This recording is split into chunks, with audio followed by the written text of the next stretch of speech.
Iran के अंदर जो सूरत हाल है उससे आप वाकिफ़ होंगे। हालात इस वक्त बहुत ज़्यादा ख़राब होते जा रहे हैं। यूरोप के कई मुल्कों ने अपने शहरियों को ईरान फ़ौरन छोड़ देने के लिए कहा है। वहीं सऊदी अरब, कतर और यूएई ने अमेरिका से ईरान पर हमला न करने के लिए अपील की है। यहाँ अमेरिकी राष्ट्रपति को सुनाते हैं वो क्या कह रहे हैं। By the way, to all Iranian patriots, keep protesting, take over your institutions if possible, and save the name of the killers and the abusers that are abusing you. You're being very badly abused. If the numbers are right, now I hear 5 different sets of numbers. I hear numbers, look, 1 death is too much, but I hear much lower numbers, and then I hear much higher numbers. But I say save their names because they'll pay a very big price. Then I've canceled all meetings with the Iranian officials until the senseless killing of protesters stops. And by the way, to all Iranian patriots, अमेरिकी नागरिकों America के राष्ट्रपति ने Iran के शहरियों से कहा है कि आप घरों से निकलें, जितने सरकारी इंस्टीट्यूशंस हैं उन पर कब्जा कर लें। हम यानी अमेरिका की मदद रास्ते में है, जल्दी ही पहुंचने वाली है। ईरान के अंदर बड़े पैमाने पर प्रोटेस्ट करवाए जा रहे हैं। ये प्रोटेस्ट CIA, मोसाद और MI यानी अमेरिका, इसराइल और ब्रिटेन मिलकर के करवा रहे हैं। उनकी खुफिया एजेंसियां इसमें एक ख़ास आदमी की मदद ले रही हैं। वो शख्स कौन है जिसकी मदद ये लोग ले रहे हैं, तो हम उसके बारे में बता दें। उसका नाम है एरिक प्रिंस। ये एक वॉर लॉर्ड की तरह आप इसको समझ लें। और ये शख्स अमेरिकी राष्ट्रपति के डायरेक्ट कांटेक्ट में रहता है, अमेरिकी स्टेट डिपार्टमेंट के कांटेक्ट में रहता है। मोस्ट नोटोरियस क्रिमिनल या मर्शनरी है अमेरिका की। इसका थोड़ा सा इंटरव्यू भी यहाँ सुनवाएंगे आपको। हमने पुलवामा आतंकवादी हमले के वक्त एक रिपोर्ट की थी जो 10 किस्तों में थी, और उसमें हमने पुलवामा की पड़ताल के नाम से उसको शुरू किया था। पुलवामा की पड़ताल पार्ट नंबर 1, पार्ट नंबर 2 और पार्ट नंबर 10 तक कई हज़ार अल्फाजों में वो रिपोर्ट थी, जिसमें हमने बताने की कोशिश की थी। ये तस्वीर है एरिक प्रिंस की, जो आपके सामने आपको नज़र आ रहा होगा। ये पॉडकास्ट करने वाले शख्स हैं, लेकिन इनके सामने जो बैठा हुआ है वो एरिक प्रिंस है। पुलवामा की पड़ताल में हमने बताने की कोशिश की थी कि इसमें कौन शामिल है, क्योंकि सरकारी रिपोर्ट आई नहीं। और हमारा जो निष्कर्ष था वो ये था कि उसमें ब्लैक वाटर्स, ISIS और एक ख़ास संगठन के इशारे पर काम करने वाला एक ख़ास शख्स शामिल था, लेकिन वो उसकी कोई अहमियत इसलिए नहीं क्योंकि सरकार की तरफ से कोई जानकारी नहीं आई। अब ये एरिक प्रिंस जो शख्स है, ये अमेरिका का एक्स जो नेवी है, नेवी में जो सील कमांडोज होते हैं वो हुआ करता था। और उसके बाद में इसने अपनी प्राइवेट आर्मी बनाई हुई है, जिसको फंडिंग अमेरिकी सरकार से मिलती है। साथ ही ये दूसरे मुल्कों में जो अनरेस्ट पैदा करते हैं उसमें से ये पैसा कमाते हैं।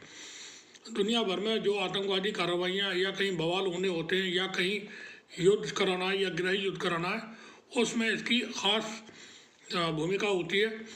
दुनिया के जो बड़े ताकतवर मुल्क हैं उनके राष्ट्राध्यक्ष अपनी प्राइवेट सेना रखते हैं, और उस सेना के ऊपर कोई क्लेम नहीं आता किसी तरह का। जैसे प्रेसिडेंट पुतिन की अपनी प्राइवेट सेना है वैगनर, जिसका चीफ हुआ करता था प्रोगोजन, अलेक्जेंडर प्रोगोजन, और उसकी हत्या पिछले साल या उसकी मौत एक हेलीकॉप्टर क्रैश में हुई थी। प्रोगोजन ने पुतिन के खिलाफ बगावत कर दी थी, और वैगनर जो है उसकी सेवाएं प्रेसिडेंट पुतिन दुनिया भर के मुल्कों में लेते हैं। ख़ास तौर से सीरिया में उन्होंने मदद ली, लेबनान में उनके लोग अभी मौजूद थे हमास की जंग के दौरान जब इसराइल से जंग चल रही थी, और साथ ही अफ्रीका के मुल्कों में हैती है, बेनिन है, सूडान है और सोमालिया है, दूसरे मुल्कों में ये प्रोविजन के लोग वैगनार के लोग यानी प्रेसिडेंट पुतिन की प्राइवेट आर्मी के लोग रहते हैं। वो मुल्कों के राष्ट्रपतियों को सुरक्षा प्रोवाइड करते हैं और बदले में कहीं खदान यूरेनियम की खदान उनको मिल जाती है, कहीं गोल्ड की खदान उनको मिलती हैं और प्राइवेट टेंडर भी लेते हैं। एक तरह से वो कंपनी की तरह काम करते हैं, प्राइवेट कंपनी की तरह। उसी में से ये एरिक प्रिंस है, एरिक प्रिंस की ब्लैक वाटर है। ये कहीं अर्थक्वेक आ जाए या कहीं कोई और नेचुरल क्लाइमेट है तो उसमें रिलीफ के तौर पर जाते हैं और वहीं हाथ के हाथ भर्तियाँ कराते हैं दहशतगर्दों की। उनको वहाँ का क्लाइमेट, वहाँ का माहौल, वहाँ के हालात को देखते हैं और फिर लोगों को अपने हमवार करके हमराज करके उनको भारी रकम पैसे की दी जाती है और उनसे फिर ये काम करवाते हैं। इस शख्स की जो प्राइवेट आर्मी है वो इस वक्त ईरान में एक्टिव है। ईरान में जो हथियार पहुंच रहे हैं, पैसा पहुंच रहा है प्रदर्शनकारियों के पास, उसमें इनके लोग वहाँ ये मिडिल मैन का या कड़ी का अहम जो कड़ी है CIA, मोसाद और MI की, उसमें ये काम कर रहे हैं। और ये इन दिनों UAE के अबू ज़ाबी में मौजूद है। अबू ज़ाबी के अंदर ये एक किले जैसी जगह पर मौजूद है, वहाँ रह रहे हैं और इनकी सिक्योरिटी बहुत टाइट है। कई हज़ार गार्ड्स इनके पास हर वक्त ही रहते हैं और साथ ही CIA के एजेंट्स इनकी सिक्योरिटी करते हैं। तो ये हम इनको थोड़ा सुनवाते हैं, आप सुने क्या कह रही है इनके बारे में। Contracts from 01 to 09, the CIA awarded them up to $600 million in classified contracts to Blackwater and its affiliates. Aside from that, during their course of 40,000 Blackwater personal security missions, I've heard you say 100,000, but here I'm reading 40,000. Only 200 involved guards firing their weapons, stating no one under our care was ever killed or injured. We kept them safe. All the while, we had 30 of our men killed. I think the number ended up being 41, if I'm not mistaken. This number may be a little bit out of date. And then aside from that, he is also from a very special family, the Prince family. Father, I believe Edgar Prince, had 2 kids. One is Eric Prince, the one we're going to talk to. He had more than 2 kids? 4 kids. He had 4 kids. Okay, father had 4 kids. 2 out of the 4. One is you, super successful. You've done well for yourself, and you're somewhat involved in politics. I was the unexpected blessing. You were so you're the 4th one. I have 3 much older sisters. Okay, got it. Is Betsy the oldest, or is Betsy older? Betsy's the oldest. She's 12 years older. My next sister is 10, and the next one That's right. It is 4. 9 years old. It is 4. So 4 kids. But the oldest and the youngest took it to hold it from level. Betsy DeVos, who is, I believe, married to Dick DeVos. I know the father, Rich DeVos. He founded Amway. Very, very successful family. Yep. Loved it, admired by anybody you ask that's been close to him, has nothing but good things to say about him. My kids go to a school that he funded a baseball field that we have. She's successful. You're successful. She becomes U.S. Secretary of Education. I want to know what your father did. Aside from that, you got 12 kids. When somebody has 12 kids, you have kids only if you believe the future looks bright. I want to know if you think the future looks bright. And I got a bunch of weird questions for you. I want to ask, I asked a couple friends, hey, I'm talking to Eric, what can he say about him? Is he the American Prigozhin Wagner Group? Apparently you did some business with him.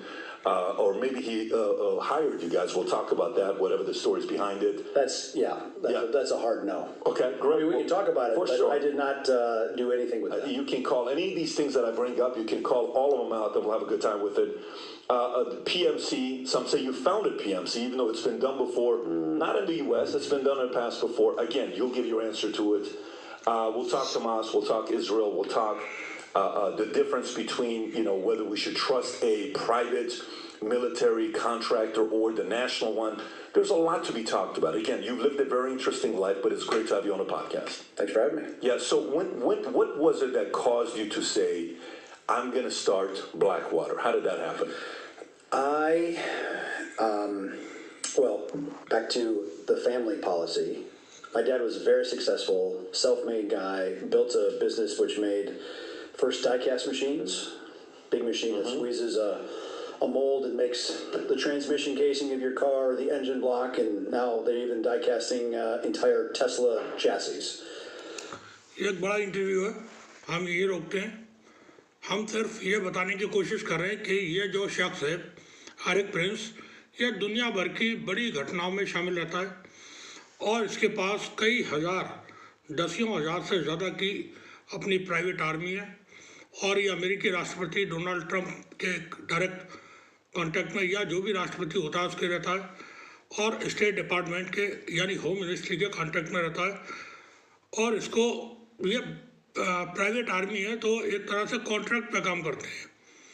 जैसे अफगानिस्तान के warlords Gulbuddin Ahmad और जो लोग थे उनके पास अपने लड़ाके होते थे और कहीं ज़रूरत पड़ती थी तो वो अपने लोगों को वहाँ जंग लड़ने के लिए पैसा लेकर के बेचते थे। इसी तरह से ये भी शख्स जो है वो ये काम करता है और ये जो काम करता है वो सब इसका मिडिल ईस्ट और अफ्रीका में है, मुस्लिम मुल्कों में। इसका काम है मुस्लिम मुल्कों में जाकर के वहाँ की हुकूमतों को गिराना, वहाँ आतंकवाद फैलाना और वहाँ के लीडर्स को मार देना। लीबिया में कर्नल कज़ाफ़ी की जो मौत हुई थी और उससे पहले विद्रोह हुए थे वो इसी के करवाए हुए थे और जो कर्नल कज़ाफ़ी को मारा गया था उसमें इसके लोग शामिल थे। इसी तरह से सद्दाम हुसैन के ख़िलाफ़ और मुर्सी के ख़िलाफ़ मिस्र में जगह जगह पर ये और इनके अलाइंस हो जाते हैं बहुत जल्दी। अलकायदा के साथ मिलकर के काम करते थे पहले अफ़गानिस्तान में और किसी के साथ भी ये अपना एसोसिएशन बना लेते हैं। ISIS के साथ इनका बहुत ही क्लोज लिंक है। ISIS को जो बनाया था अमेरिका, इसराइल और ब्रिटेन ने, तो उसमें इन्होंने भर्ती का काम किया था। लोगों को ये भर्ती करते थे ला करके या और ट्रेनिंग वगैरह जो होती थी उनकी, वो सारे काम इनके एरिक प्रिंस के ज़रिए, ब्लैक वाटर के ज़रिए करवाए जाते थे या किए गए। अब यह शख्स इस वक्त ईरान में हाईली एक्टिव है और अमेरिकी राष्ट्रपति ने जिस तरह की धमकियाँ दी हैं उसे देख करके ये लग रहा है कि ईरान के ऊपर अगले कुछ ही दिनों में कोई अटैक हो जाएगा अमेरिका की तरफ से। अब चूँकि सूरत हाल उस जगह पर पहुंच गई है जहां अमेरिका को अटैक करना ही है और इसराइल ने पूरी गेंद यानी पूरा गेम अमेरिका के पाले में छोड़ दिया है, अमेरिका के हवाले कर दिया है। इसराइल की तरफ से इसराइल के किसी भी मिनिस्टर को, प्राइम मिनिस्टर का कोई बयान नहीं आ रहा है। सारे बयान on behalf of Zionist regime Israel वो डोनाल्ड ट्रंप के आ रहे हैं और उनके अलावा माइक्रो रूबियो जो है वो थोड़ा बहुत उनके बयान आ जाते हैं। काश पटेल या दूसरे लोगों के कोई बयान इस दौरान हमने देखने को नहीं मिले हैं। शुक्रिया आप सभी का और दुआ करें जंगें ना हो। जंगें होने से बहुत नुकसान होते हैं, हज़ारों लाखों बेगुनाह मारे जाते हैं और भूख, गरीबी और जो तबाही होती है वो अलग है। लोग ईरान में बहुत सूरत हाल बहुत ही ऐसा पेचीदा है। जैसा हमने एक रिपोर्ट में और बताया था, इस वक्त जब तक ये प्रदर्शन नहीं हुए थे ईरान में $1 की कीमत थी 42 या 43 हज़ार इंडियन रुपीज़ के बराबर। अब वो बढ़ कर के पहुँच गई है 9 लाख से ऊपर, यानी $1 की कीमत ईरान के 9,000 जो वहाँ की करेंसी है दरहम या रियाल उसके बराबर है। तो गुर्बत वहाँ बहुत है और ईमानदारी से ईरान के लोग, जो बवाल हो रहा है वो अलग है, लेकिन ईरान के लोग बहुत परेशान हैं। अमेरिकी सैंक्शंस जो लगे हुए हैं, कल भी अमेरिकी राष्ट्रपति ने 25% ज़्यादा टैक्स उन मुल्कों पे लगाने का ऐलान कर दिया है जो ईरान के साथ लेन देन या कारोबार करेंगे। उसमें भारत, चीन और रूस ख़ास तौर से शामिल है।